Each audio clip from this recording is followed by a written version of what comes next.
ख्रिस्त ठाई जमलेल्या माझ्या प्रिय भाविकांनो, आपला परमेश्वर हा दयाळू परमेश्वर आहे आणि प्रत्येक पश्चातापी करणाऱ्या पापी माणसावरती परमेश्वर अफाट प्रीती करत असतो।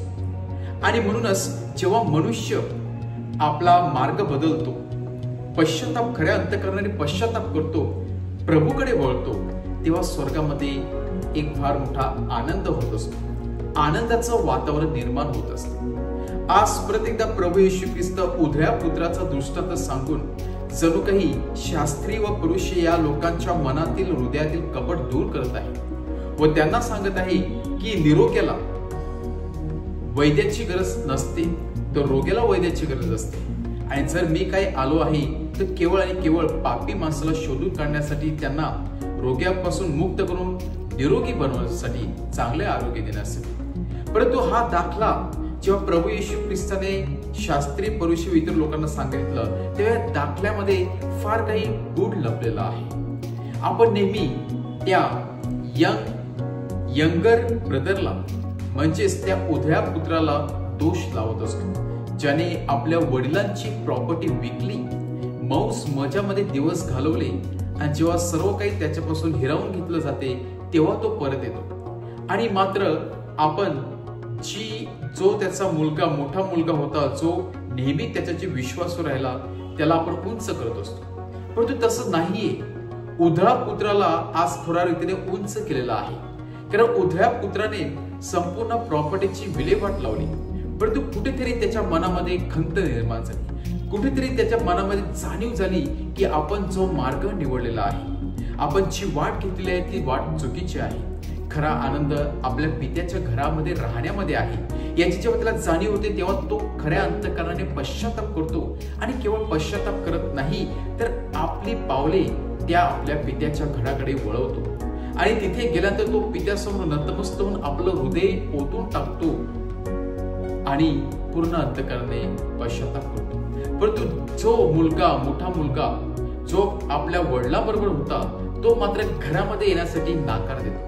आणि या दोघांमध्ये जर आपण कंपॅरिटिव्ह केलं तर खरा उधळा पुत्र कोण होता?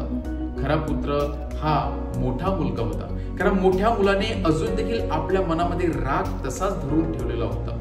ज्याप्रमाणे उधळा मुलगा आज घरामध्ये एंट्री करत आहे, हौसेने येते आहे, पश्चाताप करत आहे, तेथे हा मोठा मुलगा येण्यासाठी नकार देत आहे। जणू काही आता पिक्चर बदललेला आहे, मोठा मुलगा जणू काही उधळा पुत्र झालेला आहे आणि लहान मुलगाचा प्रवेश घरामध्ये झालेला आहे। जेव्हा आपण मनामध्ये राग, द्वेष, अहंकार तसाच ठेवतो, तेव्हा मात्र आपली परिस्थिती उधळ्या पुत्रासारखी होत असते। आणि अशा व्यक्तीला परमेश्वराचं, त्याच्या हृदयामध्ये परमेश्वराचं स्थान नसते, कारण अशा व्यक्तीचं हृदय हे अहंकाराने भरलेलं असते, हे स्वार्थीपणाने भरलेलं असते।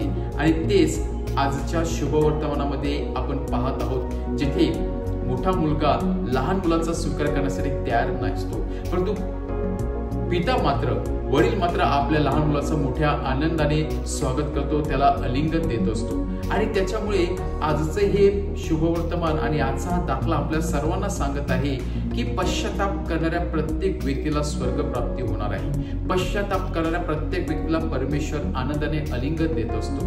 परंतु जेव्हा आपण मार्ग बदलतो, जेव्हा आपण आपल्या जीवनामध्ये बदल घडून येत असतो, आणत असतो, तेव्हा त्या घराचा दरवाजा, स्वर्गीय दरवाजा आपल्यासाठी नेहमी खुला होत असतो। आणि ज्याप्रमाणे उधळ्या पुत्राला त्याच्या वडिलांनी कुठल्याही प्रकारचा प्रश्न केला नाही, परंतु मोठ्या आनंदाने त्याचं स्वागत करून चांगले वस्त्र त्याला दिले, त्याच्या हातामध्ये अंगठी घातली, त्याला जोडा दिले, त्याचप्रमाणे स्वर्गीय पिता देखील आपल्याला आपण केलेल्या चुकाविषयी कधीच प्रश्न विचारणार नाही, परंतु जे परिवर्तन आपण आता दाखवलेले आहे त्या परिवर्तनाकडे पाहून परमेश्वर अगदी आनंदाने आपला स्वागत करत असतो। आज 40 दिवसाचा प्रवास आपण करत आहोत, प्रभू संवेद करत आहोत आणि आजच्या या दाखल्याद्वारे परमेश्वर परत एकदा आपल्याला सुवर्ण संधी देत आहे, आपला मार्ग बदलण्यासाठी, त्याच्याकडे परत फिरण्यासाठी, आपल्या जीवनामध्ये आमूलाग्र बदल आणण्यासाठी व मोठ्या मुलाप्रमाणे आपल्या मनामध्ये राग न ठेवण्यासाठी, अहंकाराला जागा न ठेवण्यासाठी व उधळ्या पुत्राप्रमाणे पूर्णपणे अंतःकरणाने पश्चाताप करून परमेश्वराकडे वळण्यासाठी आपल्याला पाचारण करत आहे। आपण परमेश्वराकडून सामर्थ्य व कृपा मागूया।